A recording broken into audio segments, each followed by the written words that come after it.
You don't need no friends. Get back your faith again. You have the power to believe. Well, welcome to the Web Show and a special clip on sacred geometry with Jonanthan Quintin. It's about pretty much everything being connected in the universe, and when I got off the bus in Burleigh Heads, the birds in the trees above reminded me of that.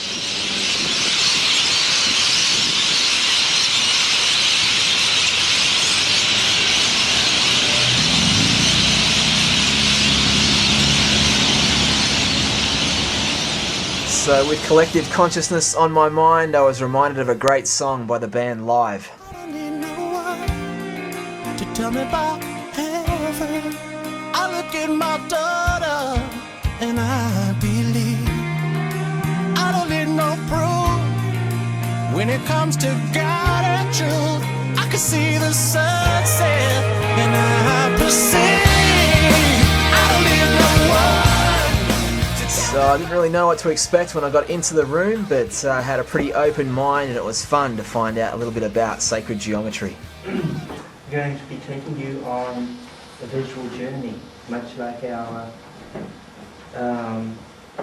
pilgrim here and his quest for wisdom and knowledge and delving beyond the surface of things. I'm going to take a look behind the scenes of nature, the inner workings of nature. Yeah, so it was pretty fascinating right from the get-go. JonathanQuintin.com is where you'll find out all the information. Of course, the Mayan culture, talking about 2012, dramatic things happening in the world. So it was pretty cool to find out the mathematics and science behind it and to listen to Jonathan talk about what could go down. What we are experiencing in a 360-day period now, previously taking 19.7 years, we're going to experience in 20 days. And so when you consider that our life experience is the manifestation of our thoughts and our beliefs, then it's going to mean almost instant manifestation of thought. And it's going to apply positive or negative. And then the grand finale, when the 16.4 billion year event reaches its conclusion, is October 28, 2011. So these prophecies have been talked about for thousands of years, so it's a pretty good reminder for us not to waste time. And one of the scenarios that I have seen put forward in a few different traditions and in a few different perspectives is that if 144,000 people become enlightened, they can form a spearhead that can carry the rest of humanity over the threshold into the new golden age. And so that's why it's critically important. It comes down to individual responsibility. Your thoughts will make a difference. The higher you can lift your frequency, the more you can align your flow to the harmonization of the universal flow, then the better chance we have of a happy ending. Yeah, a happy ending would be us all coming together, that's for sure, before anything bad went down. But it was great to be in the class to see the kind of DNA of the universe broken down and explained. It can be described as frequency.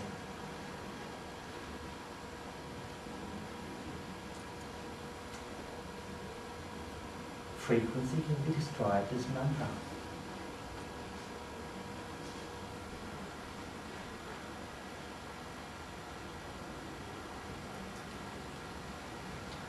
Number can be contained in shape.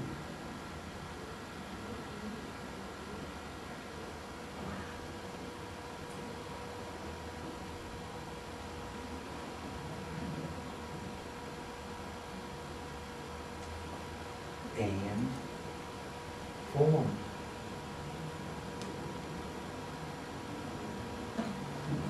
And pattern. So it was just absolutely fascinating seeing it all take shape, especially through the visual demonstrations that Jonathan had and realizing that everything is DNA.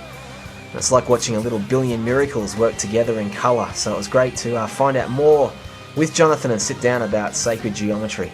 It's a way of experiencing the profound order that exists on all levels of creation through sacred geometry, and seeing how all of the advanced civilizations have used it, and the structure of their buildings, not only the advanced civilizations but also the ethnic, cultural civilizations use sacred geometry as well. How did this come to be for you? Why did you get so obsessed with this sort of way of thinking? How did it come about? Well, in my travels, I loved visiting the ancient civilizations, and after a while it became very clear that even though these people lived, thousands of years apart, thousands of miles apart, unknowing, one another, they all use the same geometric principles, the golden ratio particularly. And I figured that if it was good enough for the builders of the pyramids and these amazing structures, if they placed so much importance in sacred geometry, it was something worth investigating. And I did, and that's where it started. And I mean, it didn't start there, that's where it sort of took off. And it's just been, since that time, which was many years ago, I've been so fascinated with it. And as an artist, it provides me with many lifetimes of material. I will never ever run out of material as long as I live. Because, it's infinite. The possibilities are just endless. I just heard before a quick story someone was saying about you being in Egypt, and a pretty interesting story about you when you were there to see the pyramids. That's a pretty cool story. Could I ask you about that one? Oh, well, it's a bit of a long story, but every time I've been to the pyramids, I've had these amazing experiences, which I guess are a throwback to an experience I've had there at another time, because there's such a deep sense of familiarity for me at these locations. And it seems to stir an ancient memory within.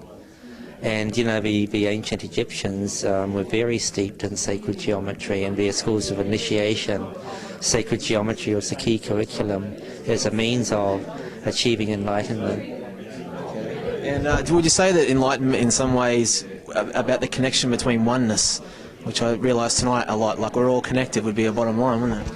Yeah, that's basically what enlightenment is unity consciousness, the sense of oneness, of the connectedness of all things. As the Maya said, in Lakshay, I am another yourself.